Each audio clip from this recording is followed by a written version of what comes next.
Hi everyone, I'm Adi, and today I'll share with you my thoughts on chain abstractions and the associated risks.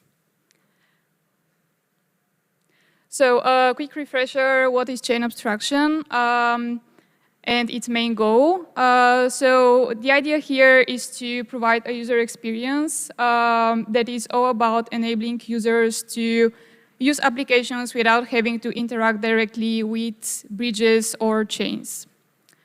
So what can possibly go wrong here? This is a very simple example where poor implementation of abstraction led to a user losing some funds due to slippage. What happened here is that a user tried to bridge from Digin chain back to base, and because the UI was using an external bridge instead of a canonical one, it first had to slap funds to it, and this is where things went wrong. So the user incurred an 87% slippage.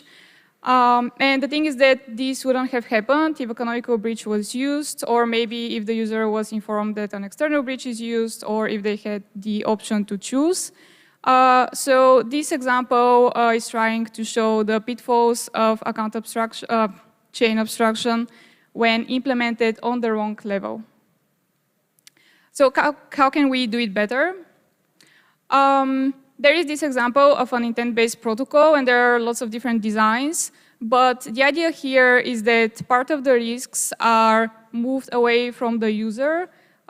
So here we have this entity called solver that basically, once the user deposits funds, the solver almost immediately provides the funds to them on the destination chain.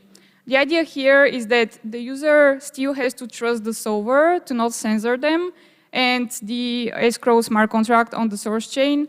But apart from this, they don't have to care about finality and settlement because those are risks that the solver is taking instead of them. And there is this concept of chain abstracted balances. This is the third example. The thing here is that if the user only sees one total balance that they have across all chains, they might not realize that, for example, most of their funds are on a high-risk chain. And this is because the assets that you have inherit all the risks of their underlying assets, which depend on the bridges and the chains that were used. This is an example with ape on ape chain, but there are lots of different examples. And here, the token that is on ape chain is basically inheriting security from the canonical bridge as well as layer 0.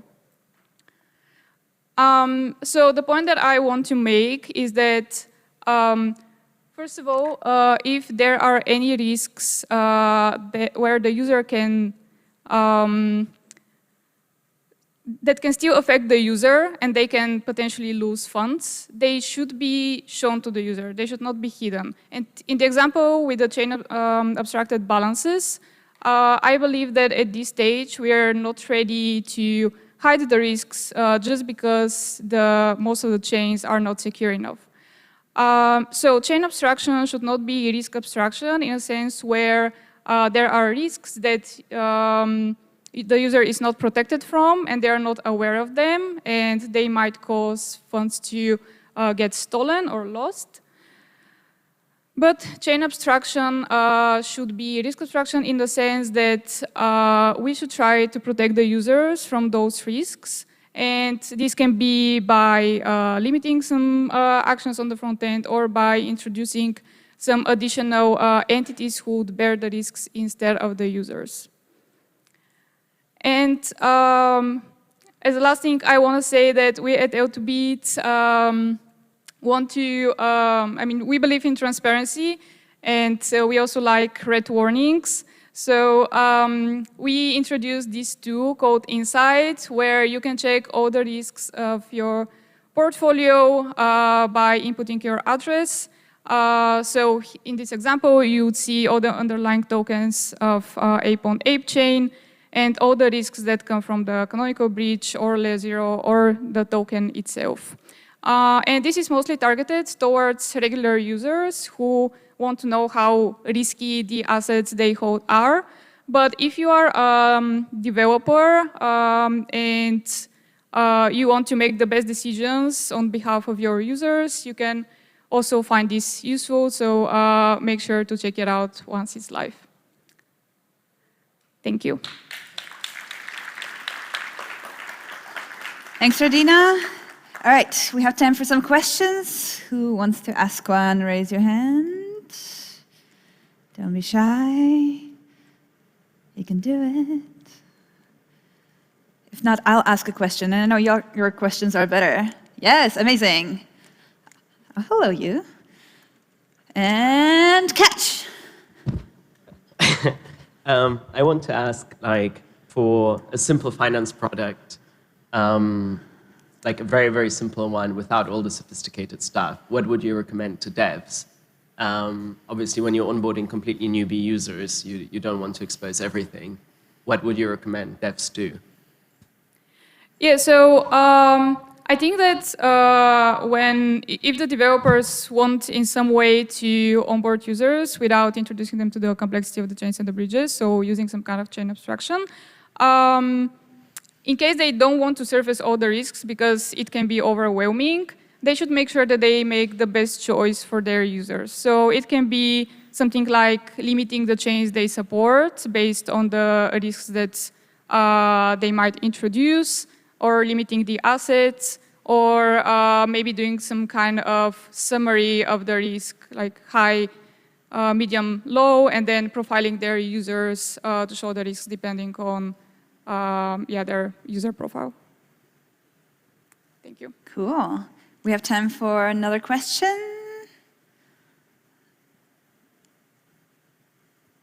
Anyone? Yes, here.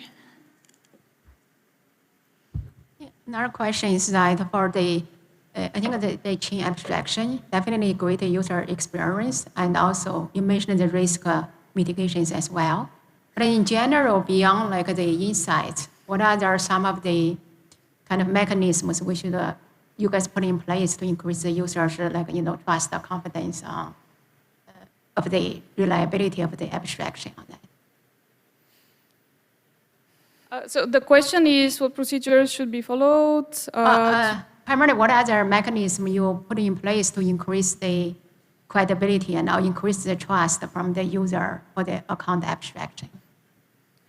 All right, so I think that when implementing chain abstraction, and I guess we can use this example with the intent-based protocols. In this case, for example, if the user has to put some trust on this new entity called solver, we should make sure that it's reliable. So maybe we can do something like decentralized solver networks.